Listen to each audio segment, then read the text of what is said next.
한 원에서의 비례관계. 자, 원과 비례에 관련된 단원인데요. 지금 하는 이 수업은 교과 과정에서 빠졌어요. 개편되기 전 교과서에는 있었지만 이 부분이 학생들한테 너무 어렵다 해서 빼긴 했거든요. 그런데 고등학교에 올라와서는 시시각각 얼마든지 쓸 수가 있습니다. 일단 닮음을 이용을 한 개념이에요. 자, 한 원에서 현이 이렇게 교차해서 지나갑니다. 그랬을 때는 잘린 것끼리 A와 B로 잘렸죠. 또 C와 D로 잘렸어요.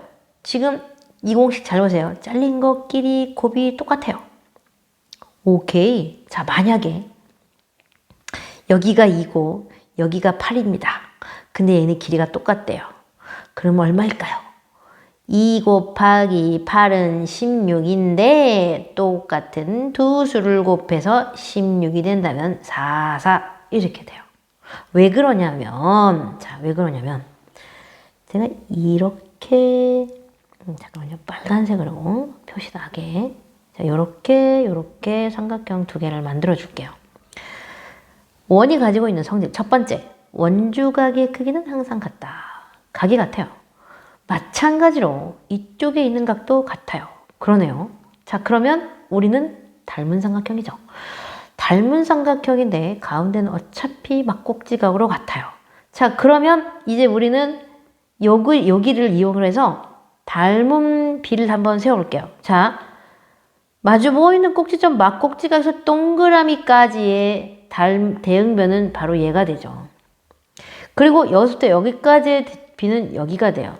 그거를 B로 세워주면 보세요. C 대 B는이에요. C 대 B는 A 대 D가 돼요. 외양의 곱, 내양의 곱을 하면 A 곱하기 B는 C 곱하기 D와 같다. 오, 당연하네요. 쓰고 나니까. 자, 두 번째, 오른쪽 그림으로 가겠습니다. 이번에는 밖에 있는 점에서 원에다가 이렇게 쭉 지나가는 선을 뭐라고 하냐면 할선이라고 얘기해요. 자, 현이라는 이름과 좀 다르죠.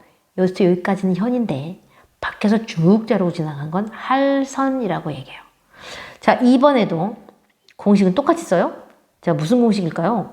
여기 짧은 거 곱하기 전체는 이쪽 잘린 거 곱하기 전체와 같습니다. 서로 곱한 것과 같다고. 자, 이거는 왜 같으냐면 이번에는 역시 마찬가지로 닮음을 이용할 거예요. 자, 이렇게 그리겠습니다. 원 안에는 지금 내접하는 사각형이 생겼어요. 원 안에 내접하는 사각형의 성질에 의하면 자, 한 외곽의 크기는 내대각의 크기와 같다. 여기와 같습니다. 그러면 이쪽에 있는 외곽은 여기에 대한 내대각은 바로 여기가 되죠. 삼각형이 조심하세요. 얘랑 평행하지 않아요. 안 평행해요. 동의가 아니에요. 그러면 이쪽에 있는 삼각형을 확 돌렸을 때는 아마 대응이 될 거예요. 자, 그러면 우리는 이 얘기 합시다. 여기 공유하고 있는 이 점에서 A에 대응하는 변은 이 변이 됩니다. 아, A 대 B가 되네요. 아, A 대 D가 되네요. 그리고 요 길이에 대응하는 변은 저쪽에 있어요. 꼭지점부터 동그라미까지, 꼭지점부터 동그라미까지 이렇게 보면 돼요. 그러면 C 대 B가 되죠. 자, 외양의 곱, 내양의 곱 한번 써보겠습니다. 외양의 곱 A 곱하기 B는 C 곱하기 D. 맞죠? 똑같은 공식 쓰죠.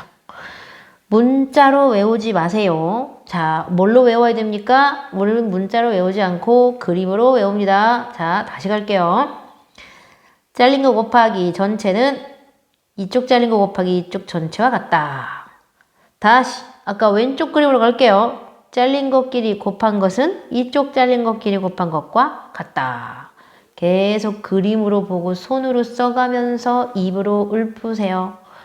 모든 과목은 눈으로만 볼 때보다 말하고 쓸 때 기억하는 효과가 극대화됩니다.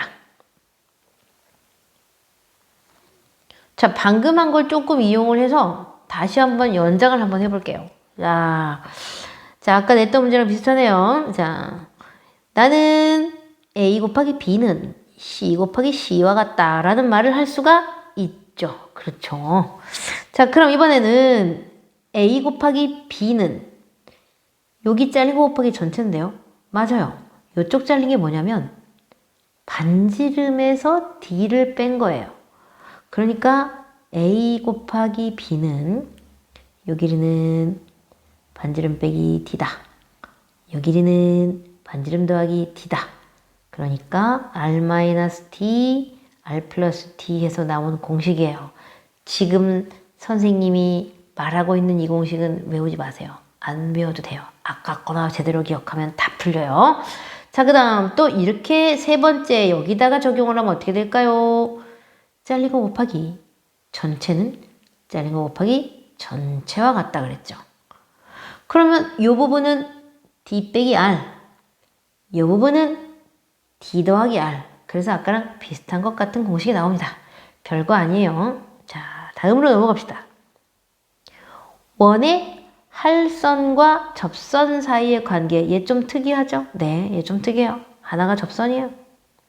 하나가 접선이니까. 자, 그래서 얘는 무슨 얘기를 하는 거냐면 여기다가 선 하나 그어서 삼각형을 내접하는 삼각형을 하나 만들면, 자, 보세요. 접선과 현이 이루는 각이 바로 여기예요. 그럼 그거의 대각이 바로 여기라고요. 각이 같아요. 이름을 한번 만들어 봅시다. 여기를 P, 여기를 T, 여기를 A라고 한번 해볼게요. 그리고 두 개의 삼각형 누구를 볼 거냐면 이렇게 생긴 삼각형과 그 다음 이렇게 커다랗게 생긴 삼각형을 볼 거예요. 닮았죠? 왜? 여기는 공통이잖아. 그리고 나머지 동그라미 한 거 보니까 AA 닮음이죠.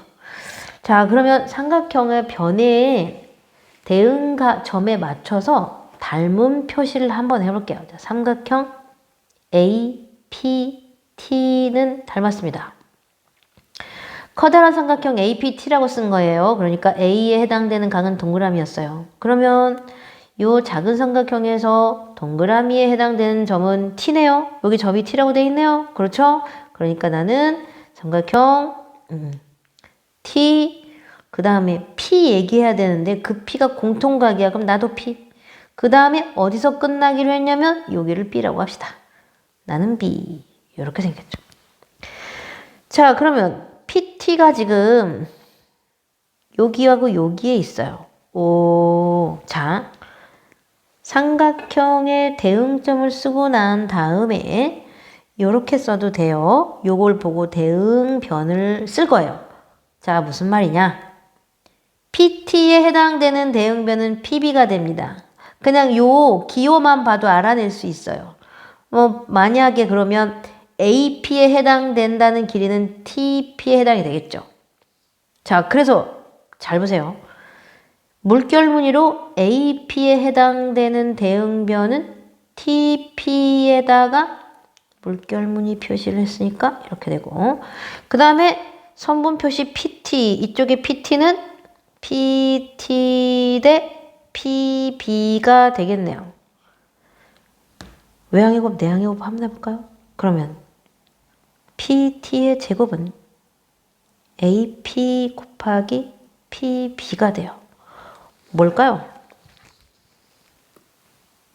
PT의 제곱이 뭐예요? 접선의 제곱이에요. 접선의 제곱은 잘린 거 곱하기 전체. 그 말하고 있어요, 지금. 오, 접선의 제곱은 잘린 거 곱하기 전체. 다시 한번 더 할까요? 접선의 제곱은 잘린 거 곱하기 전체. 이렇게 나타나지. 자, 마지막. 두 원의 할선과 접선 사이의 관계. 이거 아까 했던 말하고 똑같지 않아요? 맞습니다. 자, 이쪽 원에서 봤을 때 요 길이는 접선에 해당이 되죠. 요 길이는 할선에 해당이 돼요.